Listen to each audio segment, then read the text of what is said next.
Yes. I saw your latest fake letter. Do you think it's the same person? I don't know. I don't know. I don't know what you do when people can't identify themselves. We don't know what their motives are or what the story is. So, yeah. You look tired. Yeah. So I'm recording now both on LCTV, the LCTV DVD, and the Zoom app. So I guess anytime you want to start, I guess you got another minute or so, Robin. Okay. Yeah, I'll see if Mark will pop one. I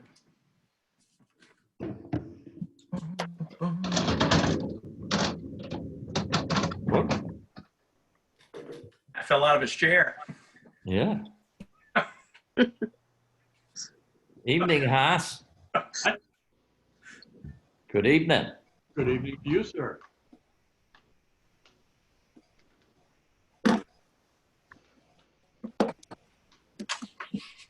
Yeah.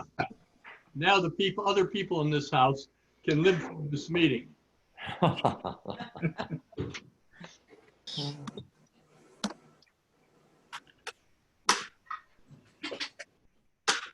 Now only I can hear you.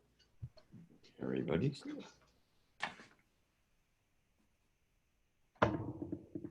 Oh, hey, everybody doing well?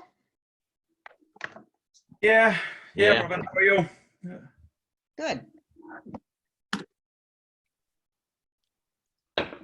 Except the moth disease is here again.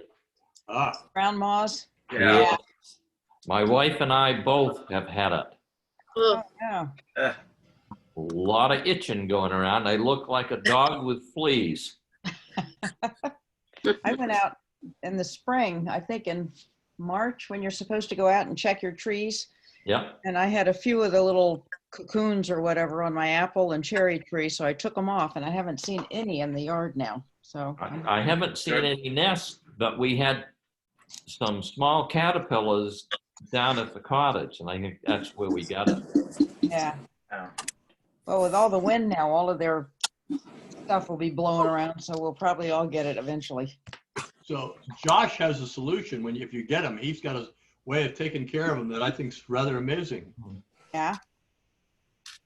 Yeah, I put some aloe on the rash. There's a certain aloe from Rising Tide, and it seems to work quite well. Really? A gel, a lotion? You can use the liquid, and they do have a gel as well. But I've had excellent luck with it over the last 3 years. Oh, good. I'll have to go and check Use it out. the lint roller. A lint roller? Yeah, we'll take the fibers out of the thing so they won't spread. Huh. Yeah, I had it all over my face and down my arm from a baseball game last year. It was bad. I've heard you use lint rollers on your pants and all to get ticks off when you come in from a hike. So, okay, well, let's go ahead and get started. I guess that Mark will join us when he gets here. He might have had problems like I did getting signed on. So we'll go ahead and get started. As in the past, as long as we're Zooming, we will forego the pledge to the allegiance. And the first item on our agenda is a public hearing, a request for an extension of a liquor license from the Why Not Underground. And I think everybody's had an opportunity to look at the application and the diagram. So I can also show it to you if you want me to show it via video. I can walk outside. Oh, are you outside? No, that's okay. That's okay. And essentially, it's just a revision to your current liquor license to include outdoor seating. Yeah. I make a motion, we. Oh, no motion now. No. This is the public hearing, Lou. Okay. So are there any questions or comments regarding the liquor license? I have been in their establishment and they seem to be very neat and tidy and seem to have no problems. All right. Thank you. All right. Good. All right. If there aren't any comments, then we will go ahead with aside from Lou's. Sorry. we will close the public hearing. We'll open the Board of Selectmen's meeting, and our first order of business will be official action on the public hearing liquor license for the Why Not facility. I make a motion, we approve the liquor license for Why Not. I'll second. Okay, any comment or discussion? All in favor? And again, if you'll raise your hand so we can see you. Thank you. Thank you. Thank you.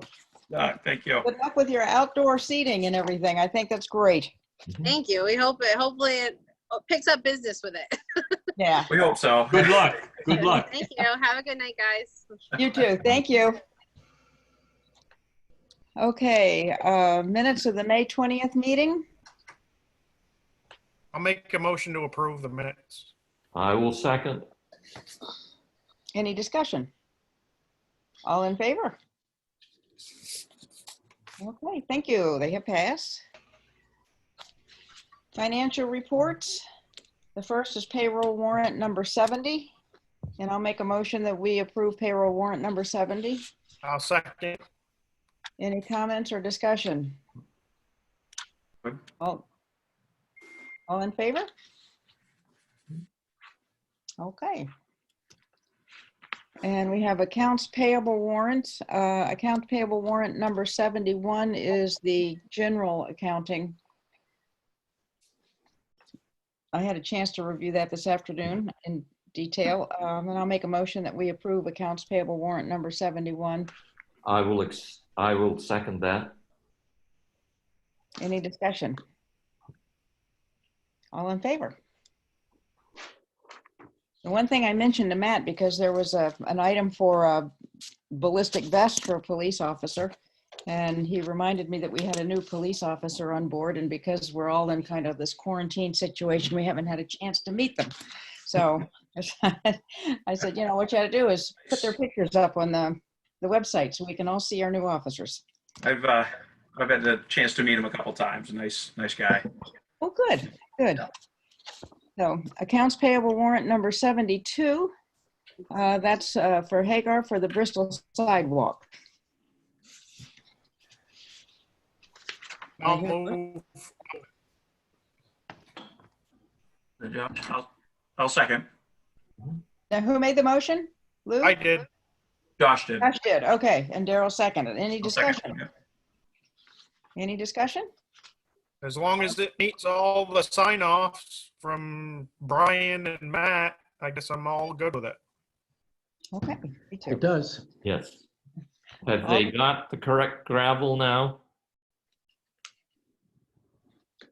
You're asking if they're replacing the gravel now? Right. Oh, Jesus. Shut. Oh, That's somebody's phone. Mark. Yeah. Susan. I'm sorry. Okay, did Let's you get go your right- question answered, Lou? No, No. Put yourself Matt, on mute. Are we Yeah. gonna talk about this later in the agenda? oh, I could just mention it now and then we Okay. don't have to talk about Bristol Road again. Yes, the old gravel is being pulled up and hopefully new gravel that meets the MDOT requirements will be put down so that the asphalt for the sidewalk can finally be put in place. We've got a recent issue regarding two different sets of results from two different tests. And I just got the second set of tests a few minutes ago. So we'll sort all that out tomorrow. But I'm optimistic we're still going to be able to get this sidewalk completed by the deadline of June 13th. Good. Perfect. Matt, I got a question for you. Mark, go ahead. The second results, where is that from? The second results that came today, Yes. just a few minutes ago, that's from CW Coal. I think they're in Brunswick. So they took a sample at the same time MDOT did. There's a huge difference in the and the results for the sample that had failed previously. And I just need some expertise to help me sort through it. It's a scale of 0 to 7 percentage points. Previously we were off 0.5, so it was above the scale. It was 7.5, and now we're at 7.7, and the results I just saw from the private firm are at 6. So that's an extreme difference, 1.7 on a 7-point scale. I don't understand it.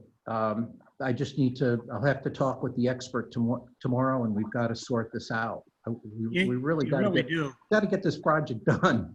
You really do, because, you know, if you look at the test results, they were taking at the same time.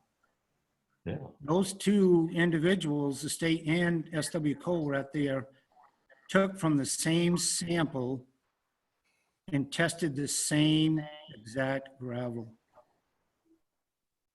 Now, the state came and tested that pile on Monday, and those results passed. So as soon as they got taken down on that sidewalk and put in, then they fail in them. But what you have to keep in mind too is all along there's been a little bit of a dispute, because the gentleman from the state who came down to do a test didn't want to dig it out of the sidewalk, so he had the excavator pull some out of the back of the truck. When you take it out of the back of the truck and it's near the end of the load, you have a higher percentage of larger rocks. And we called him on it. And then we took it all the way up through the state. So there's some people covering up for some people radio.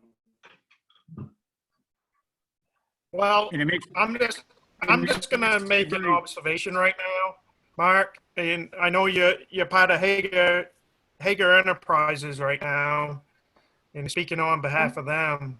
But this issue is not a board issue. This is an issue between Maine DOT and Brian and Matt. You know, I think it's been resolved for the most part. I don't want to rehash things, finger pointing, and I think the issues have been taken care of, and I think we're moving forward. I don't want to keep going back and forth.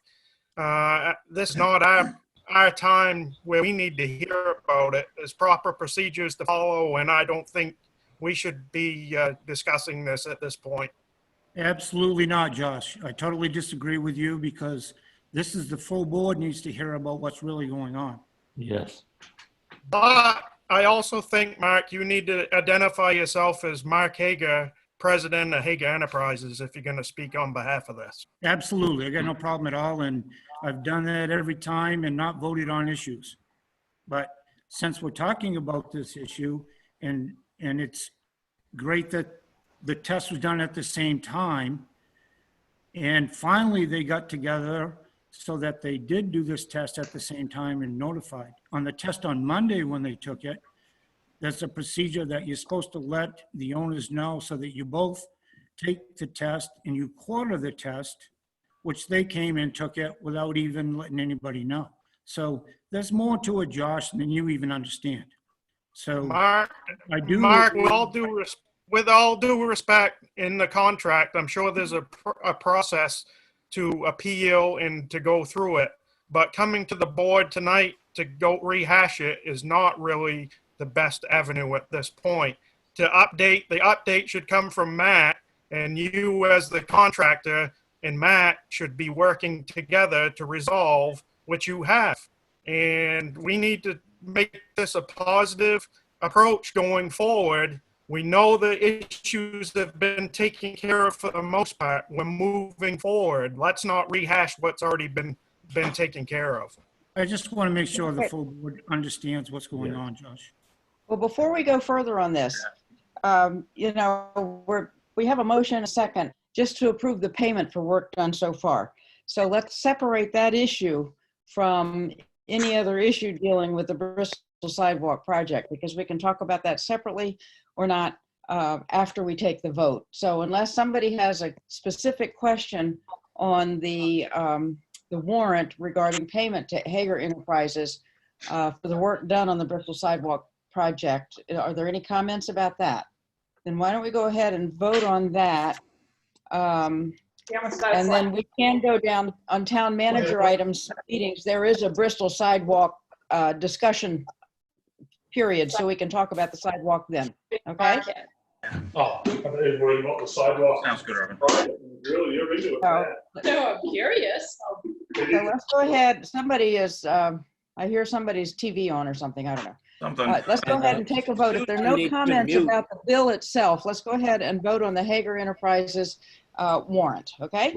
Would you please reread the motion? Oh, the I motion thought is there to was an accept exception. accounts payable, accounts payable warrant number 72 for Hager Enterprises for the Bristol Road sidewalk. Subject, wasn't there a subject to? No, it's been reviewed and approved by staff and Okay. the inspector No, this and is, it's just their MDOT. payment for the work done. Okay. Okay, so let's go ahead and vote on the motion. If you approve the warrant. Okay, I abstain. okay. Now, we have a presentation from the downtown business owners through the chamber. Lisa Hagan for the chamber.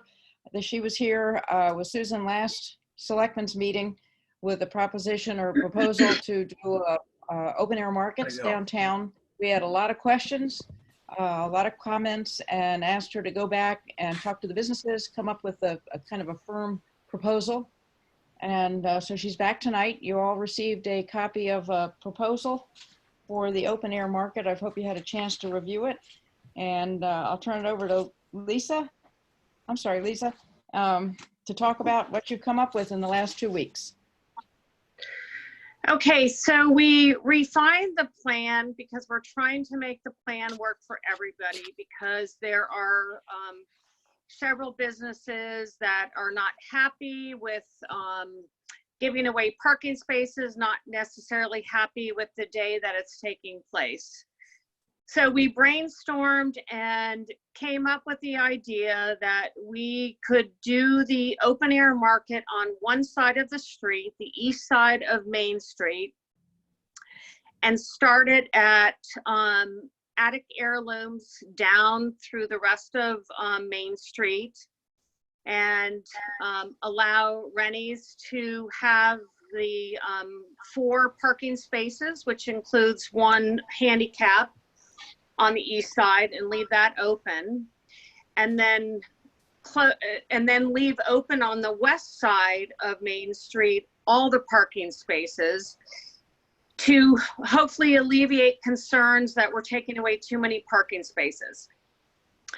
So west side would be totally open with regular parking all the way down, and it would start at Attic Heirlooms on the east side of Main Street. So the east side of Main Street, so the spaces that would be available would be 13, which includes 2 handicapped, and the shutdown for the open air market would include 12 spaces.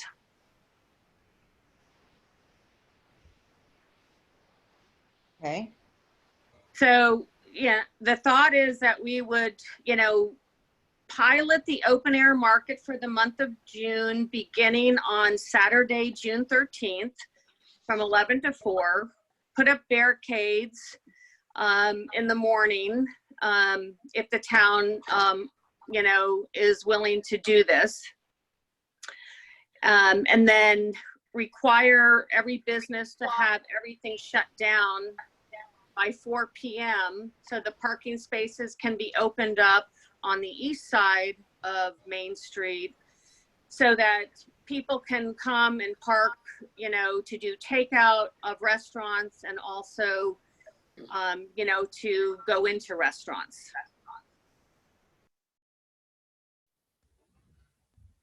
Okay. Questions from the board, please. Who is going to provide the help for the porta potty? Porta potties are taken off of the plan. So the porta potties is not even part of the plan. That came up 2 weeks ago as something that was on the wish list. And it's been taken off because, you know, we feel at this point we want to get something up and running to try to give businesses a boost in the community. People are not comfortable necessarily going into small business locations. And we feel like an open air market would help give a boost to the community with a lot of marketing behind it and get people outside and shopping on one side of the street versus what we were originally hoping for, which was both sides of Main Street. So if you have to have an emergency, you're in trouble. Yep. But you would be anyway if you're So- shopping downtown. You know, there aren't porta potties now. I talked with, so, yeah. I Huh? talked No with different the- than it is now. Yeah. I talked with this, one of the city council members in Rockland because they're closing their streets down Mhm. and for open air markets. And I said, what are you doing? And he said, we're not doing anything different than we would have if there were no coronavirus. So if you didn't have porta potties before the self-quarantining, then you don't need them now because people know what to do or where to go. Restaurants are required by law to have restrooms for their patrons. Mhm.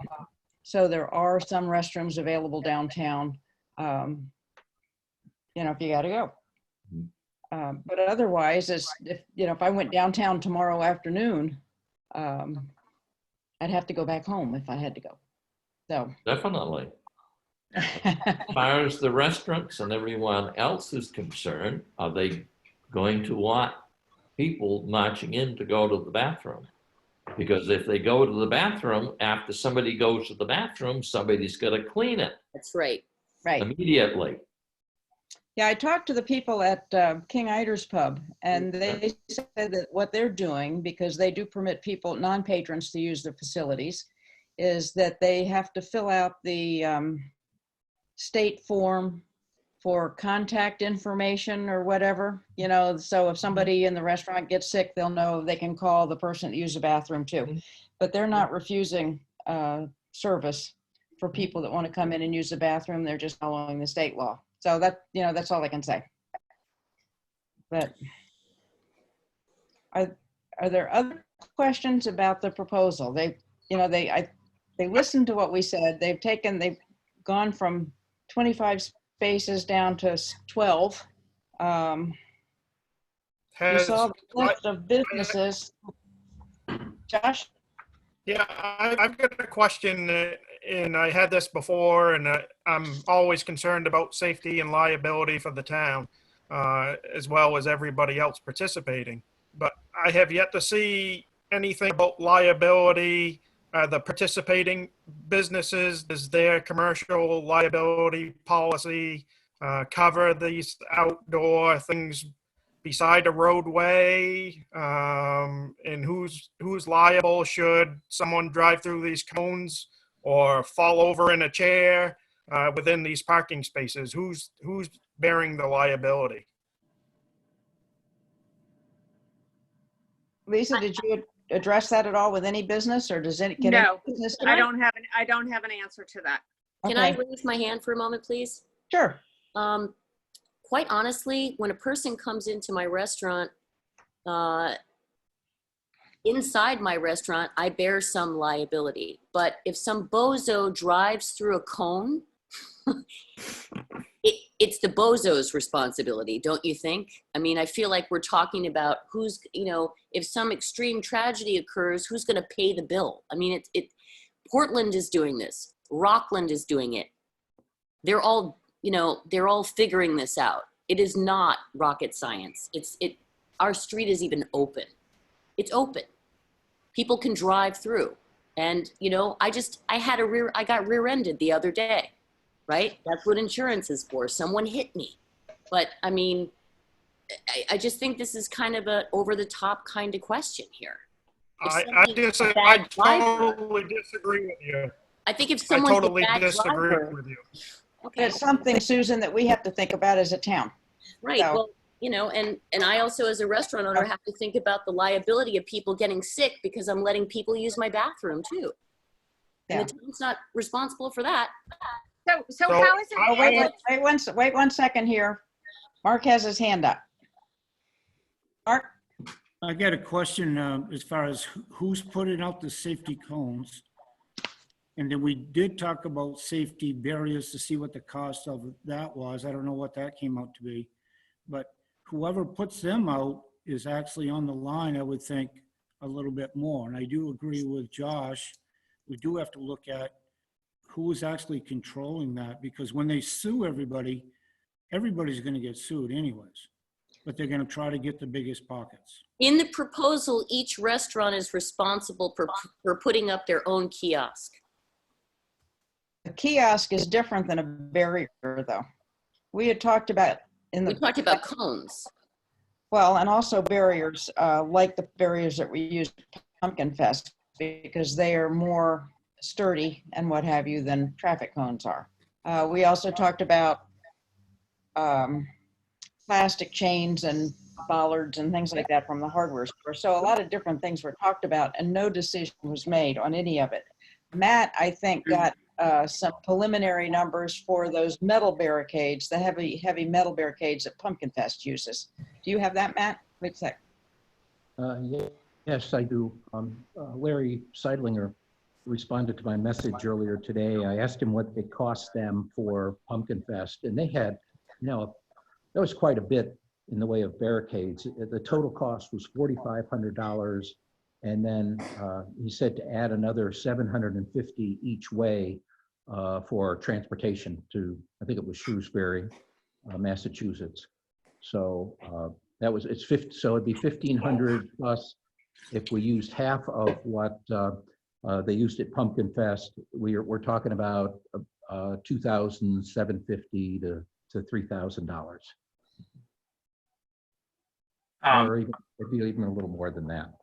Do we, Matt, maybe you can answer this. The PD and Highway Department, besides cones, don't we have barricades, road closed signs, the ones that we block off like Elm Street and whatnot? They're larger, not the fencing. Sawhorses, like the sawhorses? Yeah, like the sawhorses. Yeah. Do we have those, or is that? We do. We do have road closed barriers, not that many of them, and we do have cones, and we can borrow cones from other towns. If we had Josh and Mark, we always, the liability and the safety is an issue. I wonder if there's a happy medium where, cones can be overlooked, but at the same time, what if you use a larger barrier like the road closed sign? That would be pretty significant barrier there. But I don't know. I hate to get. Can I ask a question? Yeah, okay. Somebody's trying to get into the meeting, Matt, so. When we have Pumpkin Fest, are we all liable? How does that work? Pumpkin Fest pays for insurance to cover everything for Pumpkin Fest. Okay. Hmm. So have we looked at what other towns, what Portland is doing? Are they paying insurance for this? Is Rockland paying insurance to do this? I haven't looked into that. Okay, well, that might be a good place to start. From the town standpoint, we'd be covered under our policy through the Maine Municipal Association. So if it's determined that we get a claim and we're negligent, then our insurance company would be paid. I hate to see us get caught up in a very good, simple idea with a lot of what ifs, and I don't know. Sometimes you got to forge ahead with something and try it. And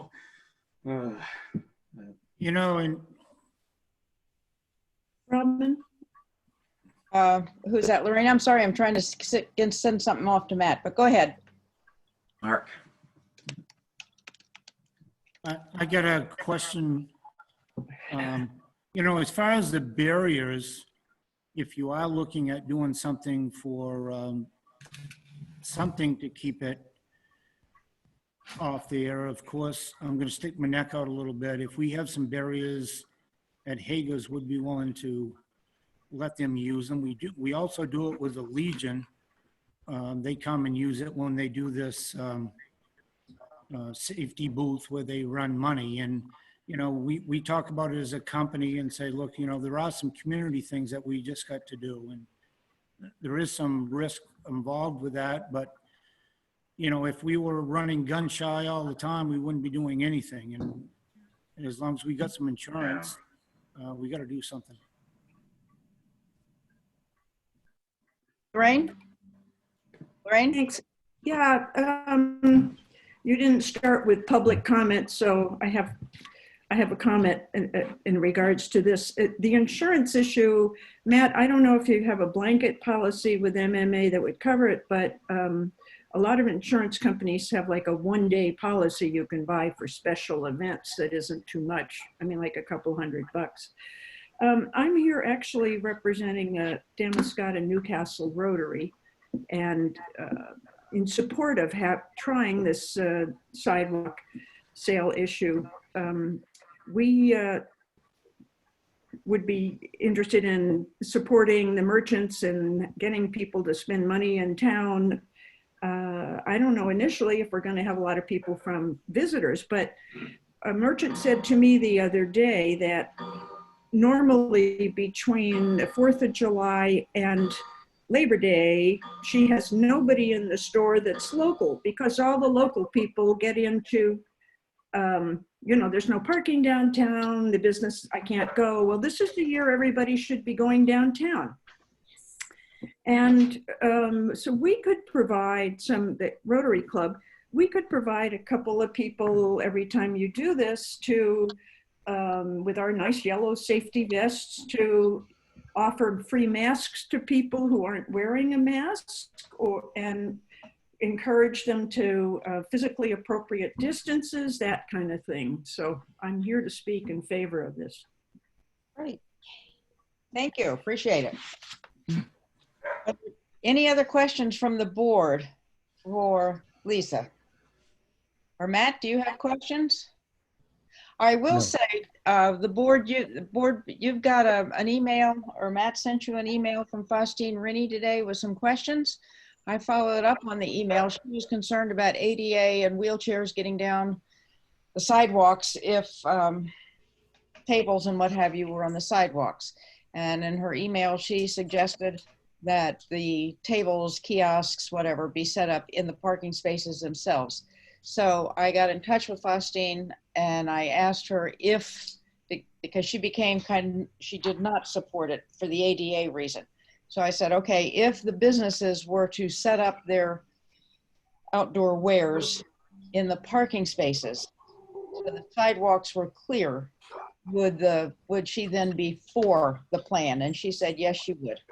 And I did forward that email to Matt, so he has that on file. So the question is, there are a couple things on the table. The proposal, which is only is closing down half of the parking spaces for a short period of time. Hold on, Haas, I see you raising your hand. But for a short period of time, when they first came to us, it was all weekend, all day, from morning till night, all day for Saturday and Sunday. And so I think they listened to us and what our concerns and comments were last time and came back with a better proposal for us. I understand, I think, Mark offering up some barricades from Hagar Enterprises. If we have those and can use those with the road closing crossbucks to close off the 12 parking spaces and impose on the good offices of the Rotary to be out and about, making sure that people are safely distancing and provide masks for those that want or need them or what have you. So that's kind of where we are now. Does the board have any other questions for Lisa or Susan? Okay, Haas, do you have a question or comment? I, for one, will not be going. And I won't be going because I drive down Main Street on the weekend, on Saturday, and 3/4 of the people on the sidewalks were not wearing masks. In other words, they do not take seriously what we have, even though it hasn't hit Maine as hard as elsewhere in this country, what we have coming at us. And you wear masks not to protect yourself, but to protect others from yourself if you're infected and don't know it. And I think that if you're going to do anything like this, it should be accompanied by a public information campaign about wearing masks. Okay. Otherwise, it's from my perspective, it's almost immoral because of the health risk you're putting people through. Well, maybe we could impose on the Rotary, since Lorraine said that they would be handing out masks to those that need them, to kind of spearhead that effort. And I would be willing to make sure that is in any kind of marketing materials on social media and press releases, and to stress the fact that everybody needs to be wearing masks. I mean, I agree with you. I think we all need to be, keep our community safe. We love our community. And while I think we've done a good job, we have a lot of people coming in that are opening up their houses from some high-risk states. And we all want to be safe, and we want to keep our community safe. So I would definitely put that into any of the marketing materials on social media and press releases and whatnot. You have to be cognizant of the fact, though, that some of these businesses are restaurants, and people are going to be sitting down having a cup of coffee, and they're not going to wear a mask when they're having a cup of coffee and a bagel. Yeah. Right. Correct. Exactly. So you do have to be But- cognizant that they're not going to have a mask on. But they will walking be up and down the immobile street- and Huh? hopefully 6 feet apart. Right. Yeah, and walking up and down the street, they should be doing that. Susan. Well, I just want to add one more thing. Or Lorraine, were you about to speak? well, I just want to make clear, we do not have a supply of masks, but my understanding is merchants have them. So if somebody, I've been reading stuff, if you don't have a mask, ask for one, we'll give you one. Yep. Type thing. So I just want to make sure that you didn't think I had a whole warehouse full somewhere. At the very least, we can get some bandanas, and everybody can look like cowboys. Maybe we'll get them to Rennie's to give us some or something. Yeah. I just want to point something out. The CDC continues to say that ventilation is one of the biggest issues. Indoor spaces are much more dangerous than outdoor spaces. Yeah. And yes, we need to wear masks, but I can tell you that if somebody's sitting at a table and eating, or they're with a family member, they're probably not going to be 6 feet apart. Right. And that's just the way it is. But they're safer outside than in a closed space. Environment. Dick McLean had a comment, and then we have to move on because we have a big agenda tonight. I just have a question. If and when the board decides to agree to this, will there be some sort of time parameters when we agree to do things, close down streets, finance barriers, et cetera, it's for something that we know when it's going on. Is this going to be every Saturday forever? Or is this going to be June and July? So when you come to an agreement, I think you'd want to have some understanding so that May of next year, somebody suddenly pops up with a kiosk outside and says, yo, but you guys said we could do this. Right now, the initial proposal was for June, to try it in June, to pilot test it, so to speak, in June, and see how it's working, see what happens with the governor, who may or may not be opening the state more in July, and just go month to month after June. And it could be that in June, nothing changes, in which case do we really need to do it? Exactly. So we want to try it for a couple weeks. So we're proposing June 13th, 11 to 4 p.m. on, the balance of Saturdays in the month of June. And, it may not even work, but, we're hoping to try it to give our businesses that are hurting and hanging on by a shoestring to see if this would do something. And if it doesn't, then okay. But if we don't try it, you know, I know by going business to business, there are a lot of restaurants and retail stores that are hurting. And, you know, I just feel like let's try something to see if it helps. And for the town, I think at this point, because so many changes have been made, it'd be kind of a minimal cost.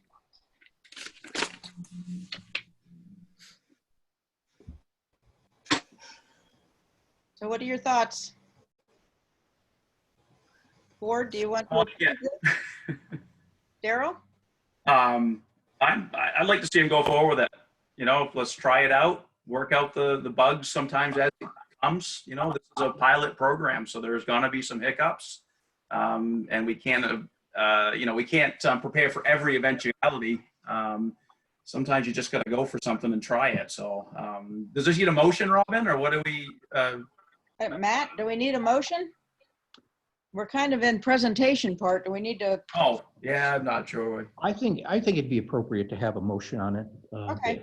If the board is supportive of the open air market and is adopting the recommendations of the businesses as presented by Lisa, I would say it'd be appropriate to have a motion to that effect.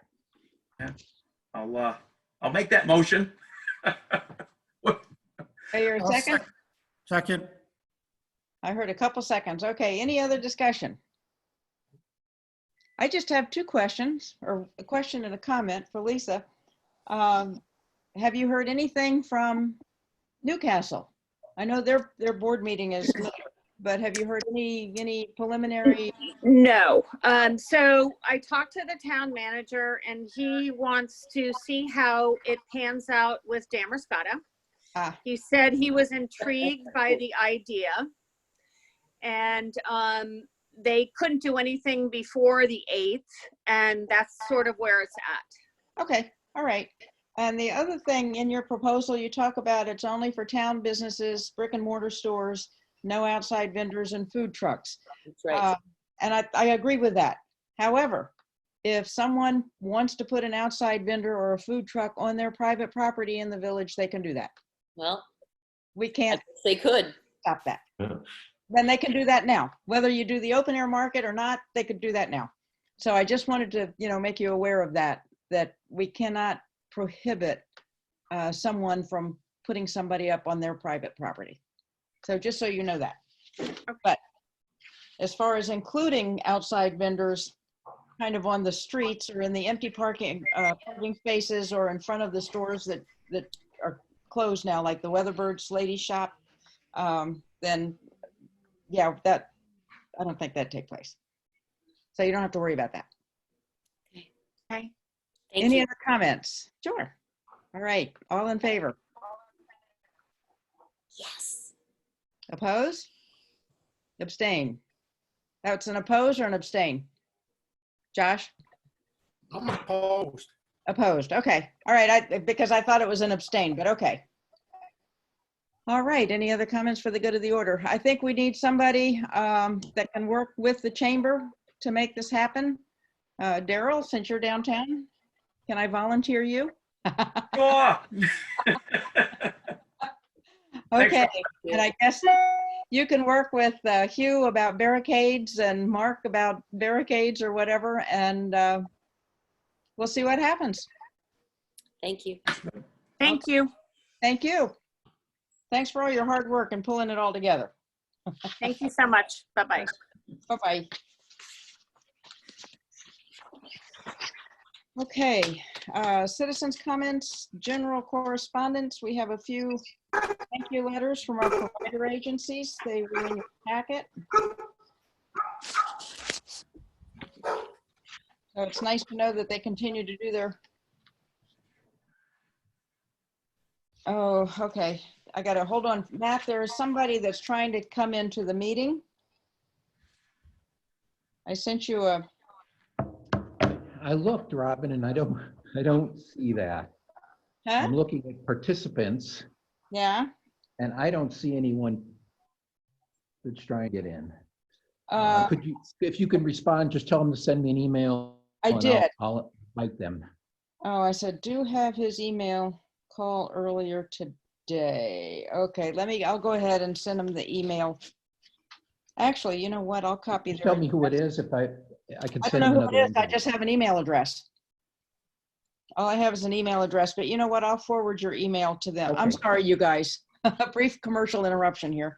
I will forward your email address to them.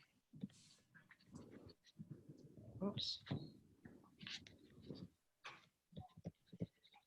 Okay. Gosh, we need Lily for technical support. Pretty much. Yeah, I've been monitoring my email on my iPhone to see if anybody's trying to get in, and I haven't got any messages. I think at this point, they probably don't have your email address is what I'm kind of getting from their text message. So Matt, do you want to talk about the letter from Mrs. Lambert? So we had the two letters from the provider agencies, New Hope for Women and Coastal Kids, thanking the town for its donations during the budget process last year and the annual town meeting.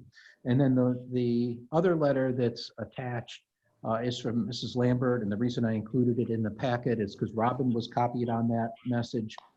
This has been, as you might have seen from the letter, it's been an ongoing concern of Mrs. Lambert. She's been working with Maine DOT on it. She was under the impression that her issues, which turned out to be, the issues with her driveway turned out to be fairly significant.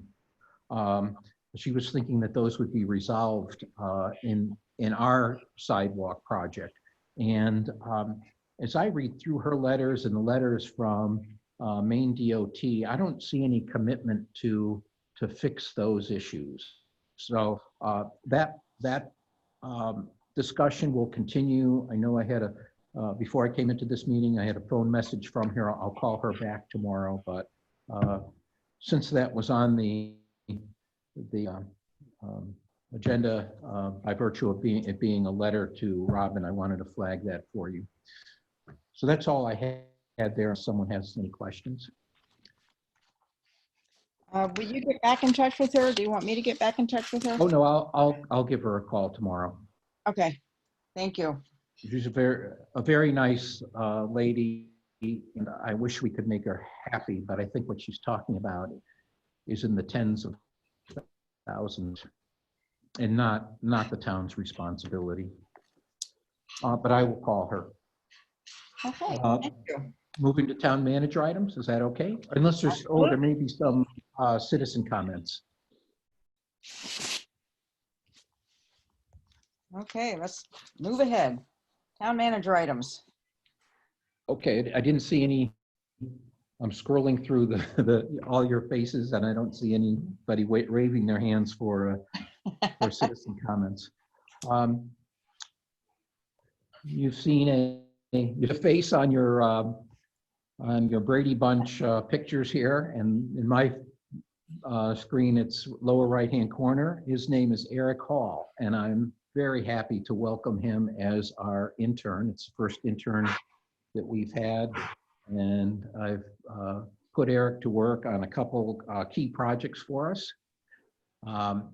Eric's a recent graduate, 2020 graduate of Bowdoin College, and he's going to see if during the summer, he's going to see if town management, city management is a career that he'd like to pursue. So delighted to have him on board. Eric, anything you'd like to say, or you don't have to say anything, but welcome. Welcome, Eric. You sure picked a interesting town to come to. We're really busy, but Matt is a great guy to work with. So you'll learn a lot, that's for sure. And you won't have a minute's time to breathe. Okay. Super excited to get to know Damascotta more, and I hope to come in person once all this stuff starts to get figured out. Yeah. Well, I love that you're working on the possibility of service fees for some of our nonprofits. That's terrific. I know that the budget committee's talked about that for 3 or 4 years running. So it's nice to finally be able to have somebody that has the time and the ability to do the research to get it looked into and see what we can do. So that's great. Yeah. Anybody have anything to say to Eric? Welcome. Welcome. Welcome. Yeah. Nice And to how meet long you. are you here for? How long will you be here? Till mid-August, I think, or yeah. Okay. Neato. Good. So really Can't good. wait to meet you in person and say hey. Okay. The COVID-19 related matters, I shared with the board and I took an informal poll of you. You agreed with the approach that we extend the restrictions for town hall through June. Things are, as you know, are just still so much up in the air. The visits by appointment only are working well. Staff here continues to be very busy. Yeah, I can list for you the steps that we've taken. Becky wrote them out for me, including disinfecting every time someone leaves, and we have the restrooms closed to the public. We've got the building basically split into 2 sections so that people can come in the front door near the columns and be served by one of our front area employees, and someone can be coming in from the other side and also be served by another town employee. So we can I think keep up with the demand pretty much, but it is taking quite a bit of effort. But again, it's warranted given the times that we are in. I don't have anything else on COVID-19 other than we're just going to need to wait and see how this all transpires and how all the different facets of this pandemic come together for Maine and for the Mid-Coast. The tax increment financing district, it was approved. That's fantastic news, and that we now have a dedicated revenue source to use as a local match for state and federal funding to build the Main Street sidewalk and hopefully an accompanying bikeway. So I'm going to be meeting with the Public Safety and Accessibility Committee on 16th via Zoom, and we're going to decide on next steps. But I think right at the top of the list is getting an application together for pedestrian and bicycle funding through the state, and then we get in the queue, which takes at least 3 years. The time between when an application is approved to when you actually get funding. So we want to get in the queue for that just as soon as possible. It's a very exciting project. Waterfront Committee update, waterfront improvement project update. Got several items I'm working on there. Hopefully catch up on a few things I promised to the Economic Development Administration contact. Hopefully I'll be able to do that tomorrow. On the Bristol Road sidewalk project, and then let me mention that on the waterfront improvement project, because this isn't mentioned elsewhere, Jan Wegman from Wright Pierce is currently doing the update to the RFP for the restroom. I hope to get that. I was hoping to get that this week. If not this week, we'll have it in time for your meeting to get your approval to get that out and get the construction contractors looking at that. On the Bristol Road sidewalk project, in addition to giving folks an update that it's been delayed, but we're still shooting for that June 13th completion date. That's in our contract, and The update I'd like to give you is we had talked about this years ago now, literally. The crossing, the crosswalk and the light at Bristol and Miles, I'm sorry, the citizens in the neighborhood had asked for a pedestrian activated light to cross, and that is not in the specs for this project. A few years ago, we had asked MDOT if we could amend the project to include that equipment, and we were told we'd need to start this whole project over again because the traffic engineering study had already been completed. So I'd like to get that rolling again now that the project is going to be completed. And the issue there is the contractor is going to put up the crosswalk, paint the crosswalk.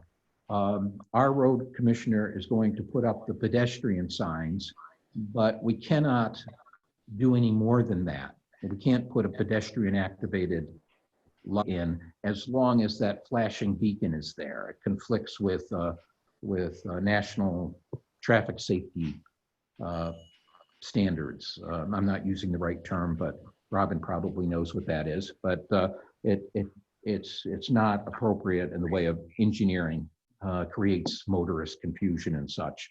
So a solution, one possible solution would be to take out the beacon altogether and then install a pedestrian activated crossing light. The one I see most often is in Portland at the bus and train station when you walk from the outlying parking lots. Well, we have one downtown. I mean, right down the street here at Main Street that we installed for the school, CSB, and we have another one over here at Rising Tide. So the one I use is in Portland, but we do have two right in our neighborhood.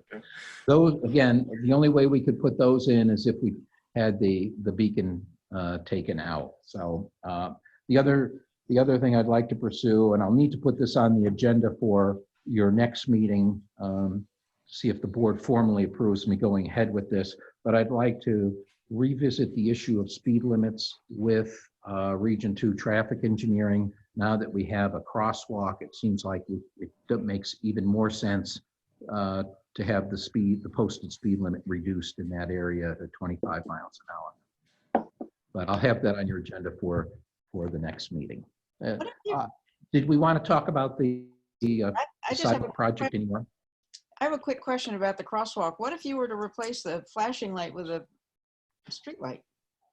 That would help the people coming out of Miles Hospital, the drivers coming out of Miles Hospital, as well as the pedestrians, and just put a traffic light up there, red, yellow, green.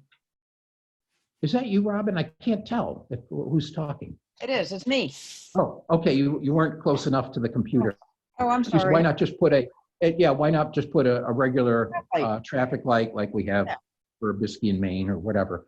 You can ask. I don't think that intersection will meet the warrants for MDOT. Oh. We can ask if that's an option. I think, as you mentioned that, I think probably the best step for us to take right now is to ask MDOT what the options are. Yeah. That may certainly be one. The suggestion I had from one of the participants in the Public Safety Accessibility Collaborative was to put the pedestrian activated crossing light there and then have a stop sign at Miles and Bristol Road, at the Miles side of it. So there's a stop sign on Miles Road now. There's a stop sign on Miles Road now. There's a stop sign and a flashing light.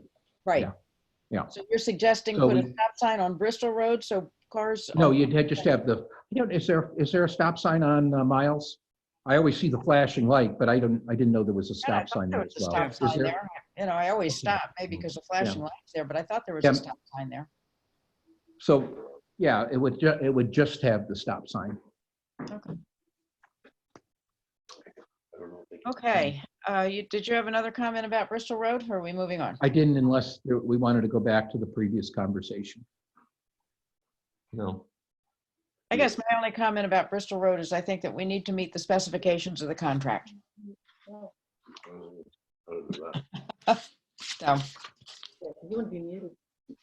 Okay, the joint RFP, the town of Bristol for some paving work.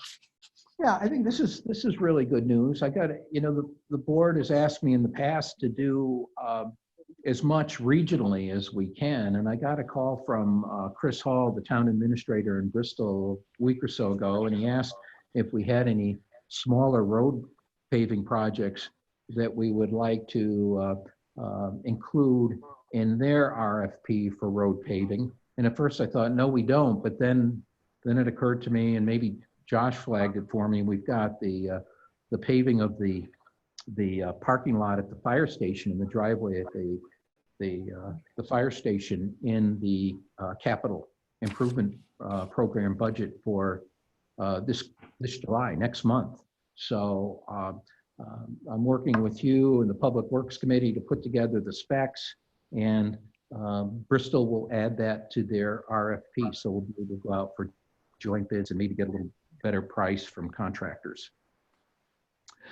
Can I do a brief? I wanted to, yeah, I don't need to talk much. Oh, Matt, can I do a brief commercial interruption here and just thank the Public Works Committee, because I know you guys meet behind the scenes and do a whole lot of work to make it easier for all of us to figure out what's going on in town. So all of the people that are on the Public Works Committee, thank you. Okay, Matt, I'm sorry I interrupted. no, I was just looking to see if your message came through, or for the person who was trying to. It is. It's Alan Dodge, and here he is. I see Oh, him. is he there? Yes. Okay. I All see right, his very name. good. I don't see his face. Okay, yeah, there he is, GSB. Very good. So yeah, I did send him an invite earlier. So we're going to work through all these tech. We'll have this all figured out when we don't need Zoom anymore, but we'll have it all figured out. Okay, yeah, I wanted to flag this item, the Church Street culvert. We have in our long-term plans extending the sidewalk down Church Street.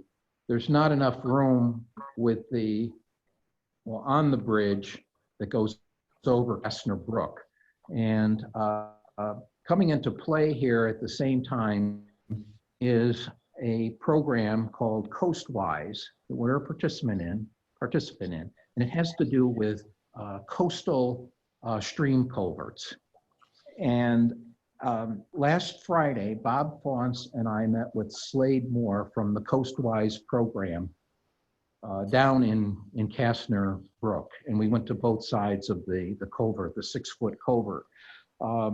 That needs some major retrofit if it is to be a viable a wildlife corridor, fish, deer, I don't know, rabbits, porcupines, whatever. And at the same time, we want to be able to expand that roadway to be able to include the sidewalk. So I just want to make you aware. I'll send you some pictures later of the culvert. And I think there's probably a couple of you who grew up here, Dale, Josh, Mark. You may have some ideas on what history of that culvert is, but right now it's a 6-foot pipe.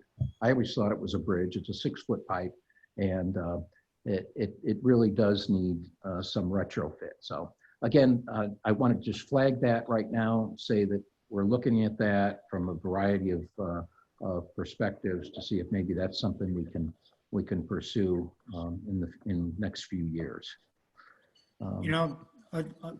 I'd like to say something on that. There is a sewer line that goes down through there that's on top of that culvert. Quite a bit of sewer goes through there, and a pressure line. I can't remember the year we put that in, but and I agree, if you're gonna do it, you'd wanna do like a casement with cement, something you can add your sidewalk on the side, and do it right, that's for sure. Okay. Okay. Thank you. And the last item I had on my town manager list is a shellfish resiliency study. That is moving along with a number of changes due to the pandemic and the restrictions that have come about as a result of the pandemic. They are going to be testing a survey. I'm going to be filling that out, and other folks that are in the shellfish industry in any way, whether they're fishermen, retailers, or whatever, if they're interested in participating in that survey, that would be great. And again, the purpose of this grant-funded study that we're doing in partnership with the town of Bremen and the Darling Marine Center is to identify the status, assess the status of the shellfishing resource. So it's quahogs, soft shell clams, mussels, worms, and razor clams in the Newcastle Damerscott tidal area. And the idea is, I'm getting some feedback, I'm not sure why, but the idea is that once we identify that resource and we get a history of where that resource is going, we can start to implement some management tools to try to conserve and protect it so that it continues to be a viable industry for us.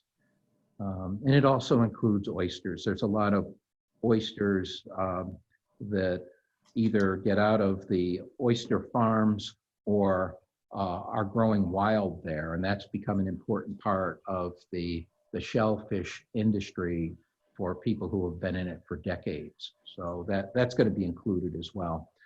So just to let you know, that's continuing. At some point, I'll have the students that are working on this, and Heather Leslie, who's the executive director for the Darling Center, give you a status report. Then the only other item I had today that I want to report is we've been smelling a rotten egg smell here at Town Hall, and we smelled it again today. I had the building evacuated, the fire department responded, and we did find a small leak in the attic area, and that's being addressed. But I'm very proud of our staff because we don't do fire drills that often, and everyone remembered the rules. We immediately go to a pre-designated site so we know who's out of the building and who still might be in here, and it worked well until the fire department came and gave us the all clear. So just a little bit of excitement at a time when that was the last thing we needed. So we can move to official action items if you'd like. Yep. Oh, you know what I'm going to do is Mark Carter has been sending me messages, and I'm going to bring him in. Mark Carter is our contact with Real Term Energy, and I'm going to bring Mark in, and Bob Florence and George Parker.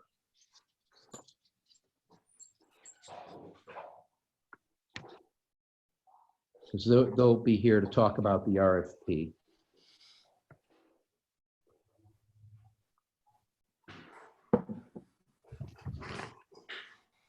Okay.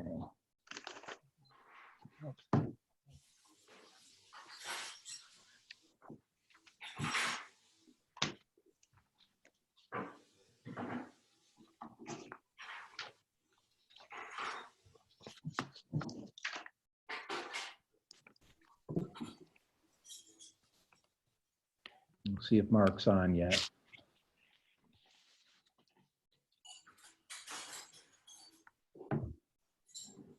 If not, I'll just move ahead on it, but I thought it'd be good for you to meet him.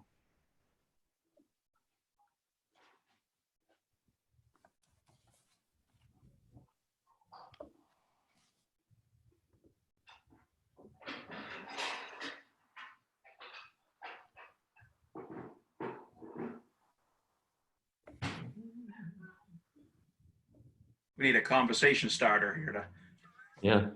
Break the silence. Matt, do you want to go ahead and start talking about it? Yeah. And then when they come in, I you will. can, I you know, will. I just I was gonna say introduce I was Mark. hoping. Oh, Mark's here. Very good. Here's Mark. His voice will come on momentarily.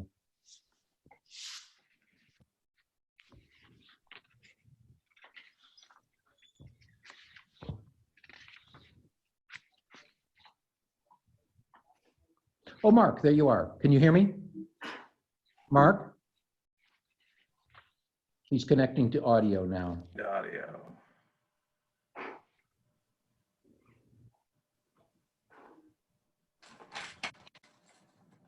Okay, so I'll go ahead. Maybe he's having some difficulty. So yeah, Mark is going to be our representative at Real Term as we go through this process.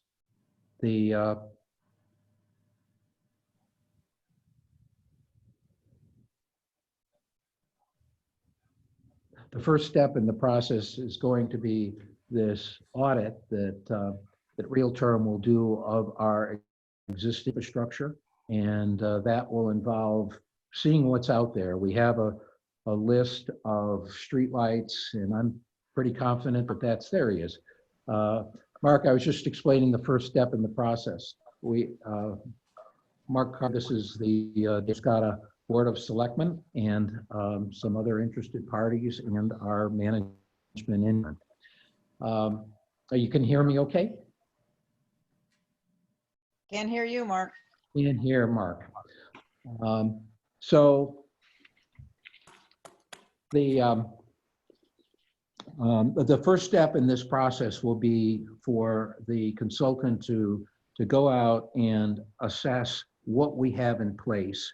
We have, as I was saying, we have an inventory for CMP, some from CMP that I'm pretty confident is correct, because we check the streetlights periodically to make sure they're working. So I believe we've got a pretty solid case with that, but pretty solid handle on that.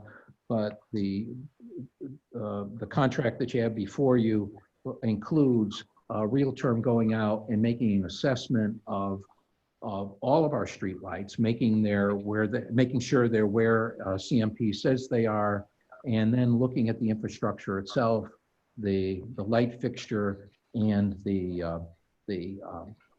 arms that hold the light fixture, the mast arms, and then the wiring that connects. And based on that, they'll be able to give us a more exact figure of what the conversion will cost. It's doubtful that there'll be much more than just the fixtures themselves that need to be replaced.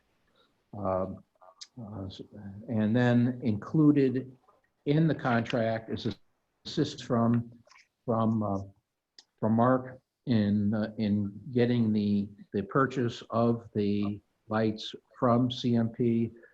Fortunately, the has already been made for us by towns and cities that have been doing this for a number of years. So it's not a difficult process. The PUC has the necessary steps, pretty well lined out. So we'll just follow that format. We're going to have to pay CMP, I think it's about $10,300 for the fixtures. Can you hear me now, Matt? Also, can you hear me, Mark? Yeah. Sorry about that. And Okay, I just wanted to go back and clarify also, or just add on to your comments regarding the audit. So the first step is that GIS audit to look at the pole placements, but there's also a number of other things we collect at that point that's used as part of the photometric design. So we also, I think we collect about 15 to 18 data points. So we need to know the road width, not just the pole height, but the fixture height. So how high the pole is, how long the mast arm is, really dictates where that light sits over the road. So it helps when our photometric designers actually design the right wattage for that location. So the closer you are to the road, you need a lower wattage. So that all plays into that: road width, road classification, setback. So we do collect a number of other points, not just to verify the actual placement per CMP's but it does help in the reconciliation. Mark, can I ask you a quick question? Absolutely. Okay, on the lamp wattage, I was looking at the pedestrian activity, and you have that in a footnote. Pedestrian activity in the first hour after dark. Well, after dark, as you know, is 8 o'clock in the summer and 4 in the winter. So how do you make the adjustments for all that? And I guess the lamp poles out of town versus on Main Street where there's a lot more pedestrian activity. Is it, I guess this is just so you know how much wattage to put in, or, because we don't have a lot of pedestrians once you get off Main Street after dark in most areas of town.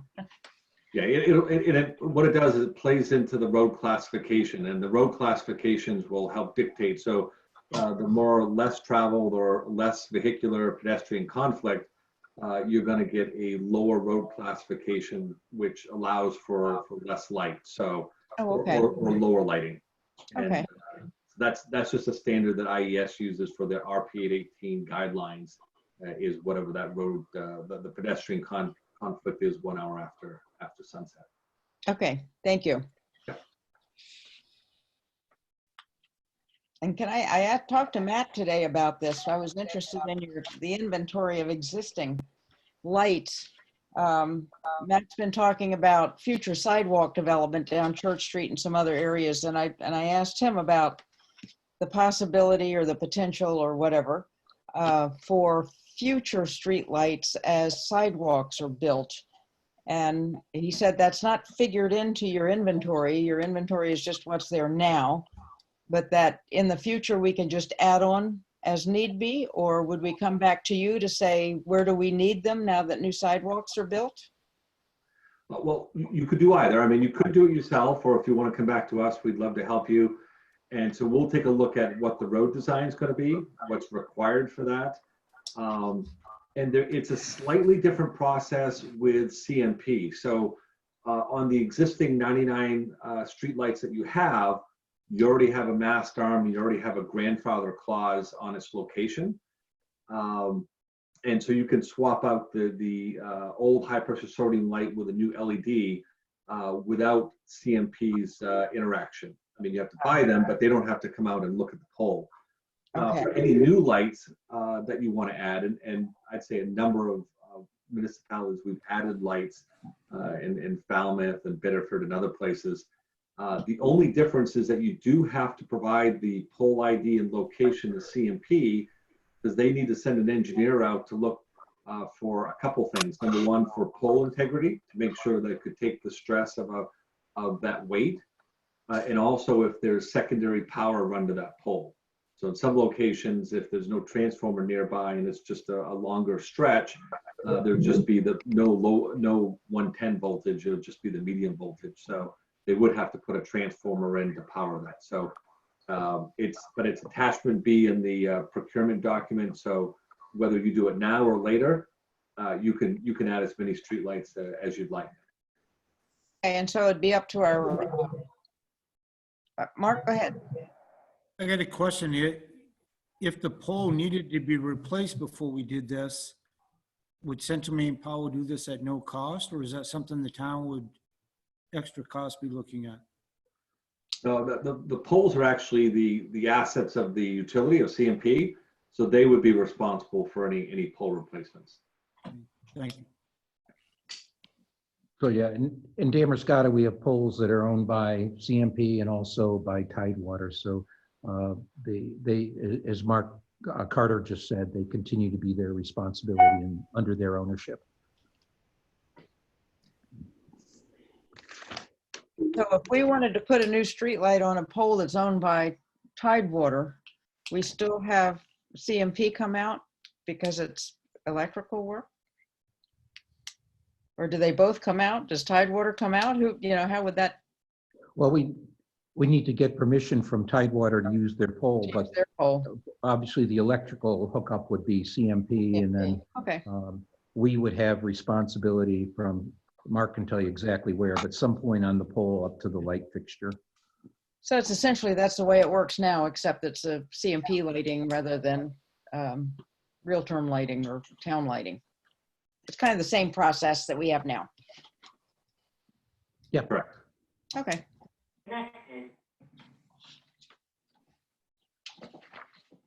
there any So other? Go ahead. my recommendation is to approve the professional services agreement with Real Term and to utilize funds from our contingency account in the amount of $3,000 to fund that agreement. So moved. Second. More discussion. Mark? No? Oh, that was a Yep. second? Okay. Any And I other just, comments? Mark, Matt? yeah, I just want to say that Bristol and Newcastle have already approved identical agreements, except of course for the number of lights and the information specific to their communities. Terrific. All right, if there aren't any other questions, all in favor? Okay. Matt, are you voting too? No, I have to scroll back and forth on my gallery view so that the people who are watching on LCTV can see all your faces, not just. Oh, okay. So I'm not ready to become a selectman. Thank you very much, Mark Carter. Okay, thanks, everyone. Thank you very much. Thank you. Appreciate it. Good night. Waterfront improvement. I Did I hear a voice, a question? I missed the motion and the second. Okay, I made the motion to I take, second. and it was to take Thank you. take $3,000 from the contingency account to apply to the real term agreement. Yep, I got the motion. I just didn't get who made it. Oh, Thank you. okay. Okay. Waterfront improvement, project engineering services. This represents a considerable amount of work by Bob Faunce and George, so I dragged them out at 10 minutes to 7 tonight so that they can answer some questions if you have them. I think it's a very thorough document, and overall the concept is to take what we can out of the Wright Pierce a request for bids specifications for the parking lot, take that was completed a year ago, and add to it the flood resiliency components. And we're hoping that we can get the interest of a number of engineering teams. And by teams, I mean folks that have the expertise in just the solid infrastructure, civil engineering, but also national firms that have the expertise in flood resiliency and sea level rise and storm surge. So we're very optimistic that given the resources we have through the EDA grant, we're going to get a lot of interest in the field. So a lot of people are watching us to see how we do. Do you have any specific questions? I guess before I mention that, we have a provision in our town charter that says that the Board of Selectmen have the authority to accept or reject any and all bids. And I would just like the board to be flexible on that, so we can accommodate the economic development administration requirements. And that's why I've asked for a waiver of that, to amend that language. Obviously, if they don't want us to choose a particular consultant, we shouldn't do it. They're picking up 3/4 of the bill. So we just need to be a little flexible on that charter requirement.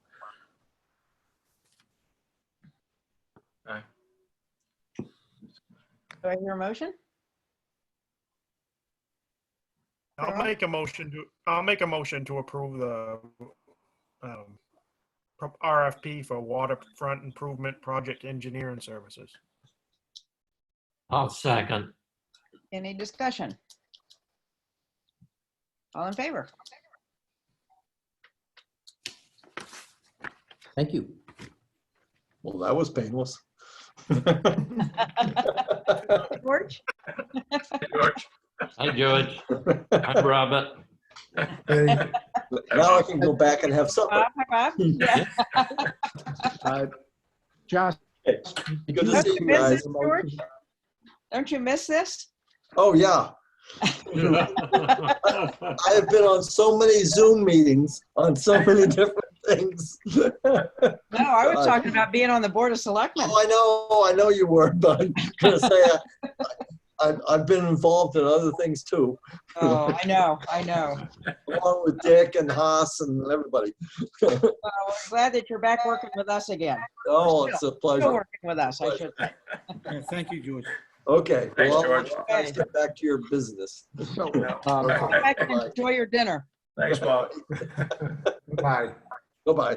Robin, if we could just back up a second, if Yeah. Josh could approve by a friendly amendment the portion of my recommended motion that says waive town charter bid guidelines related to the language required in bid advertisements. Yeah, that sounds like what I just said. Okay. That's just what I seconded. Vote. Do we need to vote Okay. again? All in favor? Make it official. Thank you. I'm sorry I didn't flag that. No, that's okay. I should have caught that. Okay, a date for the public hearing on adult use marijuana. Is that what's coming up next? Well, we could do the advertisement for bids, bid preparation, construction management contract. It's similar to what you just approved, but this is All right. would be the approval of a task order with Wright Pierce to I move forward on preparing the advertisement for bids for the sanitary sewer lines. The contract itself, which is approximately $34,000, would be paid for with town funds that we've set aside for the project. Those would not be reimbursed in any way. Those funds would not be reimbursed in any way because we haven't gone out for competitive bids.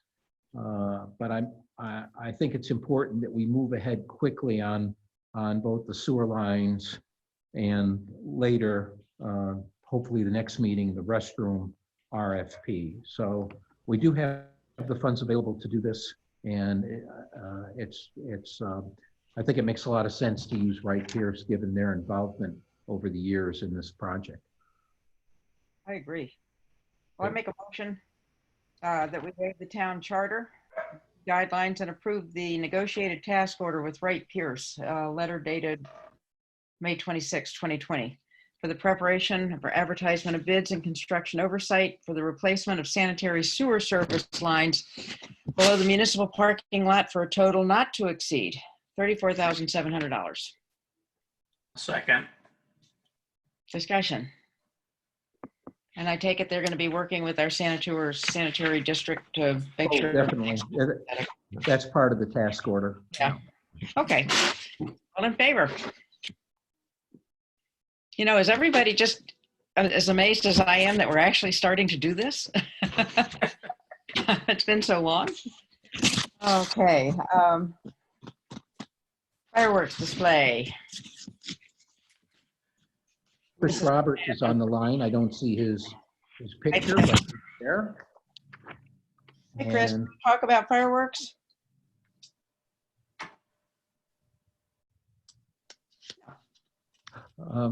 Is he not? Chris, okay, I don't know if he's tuned in, or maybe his audio isn't working. Yeah. But I'm just going to review what I told you in the town manager notes. We could go ahead. Well, first of all, the town's the host for the fireworks display. It's paid for by largely by donations from various businesses, and Chris Roberts is the publisher of Lincoln County News, is the pivotal person here, and that he goes knocking on doors every year to get the funds to do this. So not only does he get the dollars to do the fireworks display and coordinates with the contractor for the display. He sets up the logistics for the band and the other activities that occur during the day, typically on July 4th. We've always been able to have it on July 4th. My recommendation is that we make an exception this year just because of the crowd size limitations and the social distancing, and the fact that I think it'd be a bore trying to watch the fireworks through my dirty windshield and pitted windshield of my truck. So I think it makes sense to postpone it. And the dates that Chris and I talked about were the dates that coincide with either the Labor Day weekend or Columbus Day weekend, and preferably on the Saturday or Sunday of those weekends, those holiday weekends. Chris, are you able to communicate yet? No. Okay. So He can chat. Can he chat? There's the little chat feature down there if he wants to chat with us. Well, with no Pumpkin Fest this year, the Columbus Day weekend needs a filler. You know, that's kind of what I was thinking. Guess You know, throw something out there. Yeah. Get the leaf keepers up here. Yeah.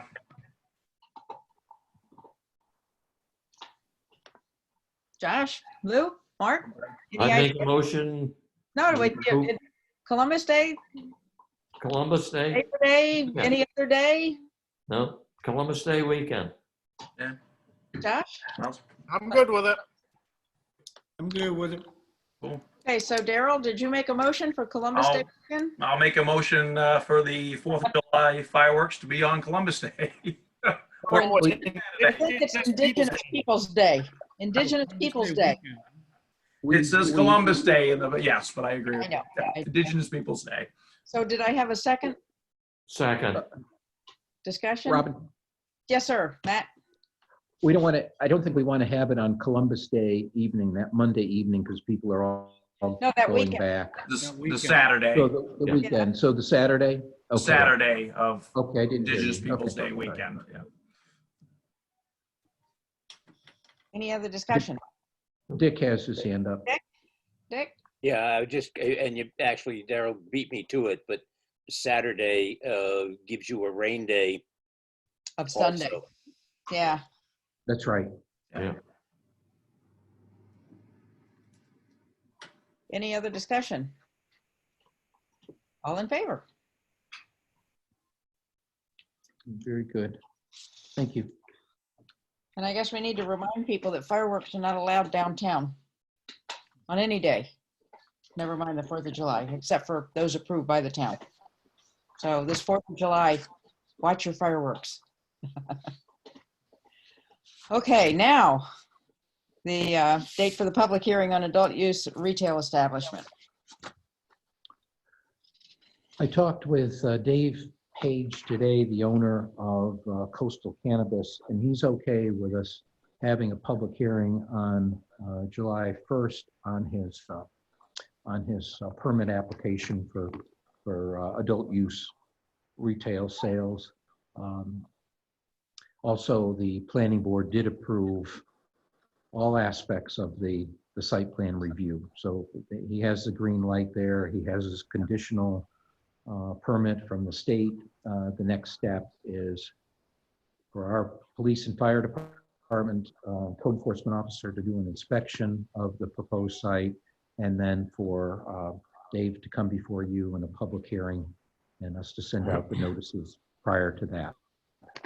So my recommendation is you set the public hearing for July 1st. Okay, your motion? I make a motion, we have the public hearing on July 1st. I'll second. Any discussion? All in favor? And Matt, I would ask you that the person that anonymously sent the email to town to send them a special email saying that it's on July 1st and be sure to show up for the hearing. I will. Thank you. Selectmen's discussion items. Okay, I'm going to go around. Josh? Did we cover the Vine Street bid administrative service contract? That's tabled until the next meeting. That's the table to the next one? Okay. Yeah. I guess my only selectmen's discussion thing on my line item for me was congratulations to all the 2020 graduates. I know it was a tough year for you and how you finished out, but congratulations to all of you. And you'll see all the names of Lincoln Academy on the fire department sign on Biskie Road. And I think starting next week, you might see the Great Salt Bay kids on that. So congratulations to you all and all the college graduates as well. So Absolutely. good luck. It's been a weird graduation for people this year, but it'll be one they remember. So one of my grandsons just graduated virtually, so to speak. So yeah, no fun. But okay, Daryl, I'm just going in the order that I see you on Zoom screen. I don't really have much tonight. It's I guess it's nice seeing and getting a lot of feedback downtown with the projects happening. Bristol Road looks great, and people are excited about that. And then I get a lot of questions about now that the money's here, where's the bathrooms? Really. Well, it takes a little bit of time, but we're getting there. So but people are paying attention, and it seems like they're excited. So that's all I've got. Lou? I have nothing except to wish the graduates a happy graduation. Okay, Mark. The only thing I have is I got a question for Matt as far as I know we voted to accept that the reclaim to be put on the heater road, and how thick is that gonna be? You didn't vote on it yet. I'm still, I've asked Hugh to get more specifics on what exactly would be done. So I will, and before we move ahead with the contract, I'll need to get your approval because it's over the 5,000 limit, and I've also make sure that we have those dollars available. The quote that we were given was for 660 feet, and we need 1,000 feet, linear feet. So there's some adjustments that have to be made. So basically what I want to do is just, at the last meeting, I just flagged that for you.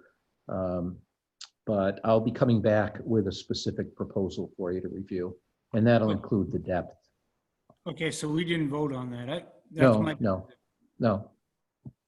What I'm concerned about is I don't want to see us do what we did on Bristol Road, where we paid $16,000, and I really don't see much left on Bristol Road. No. That's all I have. I'm having a little trouble hearing you, Mark, but you said you don't want the same thing to happen as on Bristol Road? Yeah, because there's not much left there at all, and we paid the state $16,000. Oh, on the shoulders. The shoulders of the road, yeah, where the weeds were growing up in like 2 weeks. Yeah. That's a good point. So just to review that and give, just refresh your memories on that. So we had asked the state to come through after the paving was done and to put an asphalt cover on the shoulder from Miles down to the town line, the Bristol town line. They did it, but it was not a quality job, and we didn't pay for it. We never paid for it. Oh, good. So what we need to do is flag that for the next time Bristol Road is paved or repaved, and that shoulder needs to be dug out, a good base put in, and whatever you think, I guess 3 to 6 inch asphalt, base. Maybe it's a rough asphalt, but it needs to be solid. Right now, it doesn't work. It didn't work, and we didn't pay for it. Yeah, you know, if Bristol can have those wonderful shoulders on the same I road, know, you know, that I we're know. on, it seems like Damascotta can have those wonderful shoulders too. Yeah. But I thought that the Heater Road was going to be like the Hillside Cemetery. That it was going to be, you know, kind of that, because that's reclaim, isn't it? The road that goes through Hillside Cemetery? I thought that was I don't believe that's reclaim. I think No, that's we a, paid Oh, was it? We I thought it paid was reclaim. Oh, okay. All right. Yeah, that's last. yeah, reclaim is going to be quite a bit rougher. But if Okay. it's done right, it should last. It's better than a gravel road. Yeah, Yeah. okay. That's all I have. Thank you. Okay, I just have two things I heard from two people about the Christmas tree at the Chapman house, which is, you know, brown and needles are falling off, and it's not only looks bad, but it's a fire hazard. And I believe that Chief Roberts has been told about it, that tree needs to come down. We'd hate to have lightning hit it and, you know, the Chapman Hall house catch on fire. And the other thing is I met with Matt, and I was going through all of these different agenda items tonight that dealt with the waterfront. And I said, where is the boardwalk in all of this? Way back when the Shore and Harbor report talked about two boardwalks. One was just a rectangular one was built like a ship. And I didn't see anything in there. And so I said, you know, I know we're doing a lot of work, and none of the work that we're doing right now includes a boardwalk of any sort. But there are some opportunities if you go back and read even the TIF proposal, the possibility, not today, not next year, but maybe in 5 years, that it's something that we can include in, you know, for some funding of some of these projects. So I would encourage you to go back and look at the ones that popped out at me, aside from the TIF, was the, which one was it, Matt? Oh, the municipal parking lot improvement. I want to say on the very last page or the second to the last page, it talks about improvements to the park.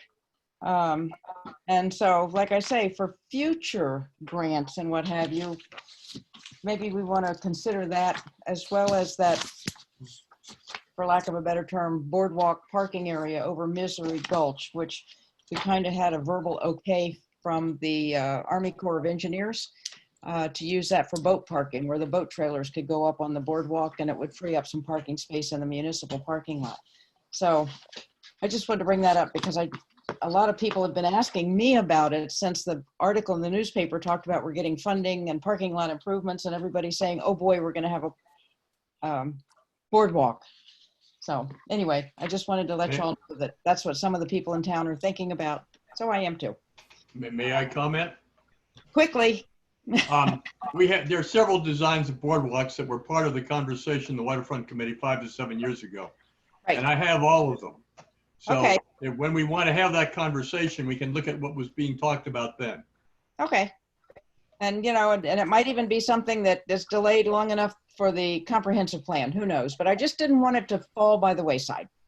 So there you have it. Do I hear a motion to adjourn if there's nothing else for the good of the order? I'll make a motion to adjourn. Second. All in favor? It's good to see each of you. Take care. Stay well. Bye. Seeing you. Good night. Good night. Take care.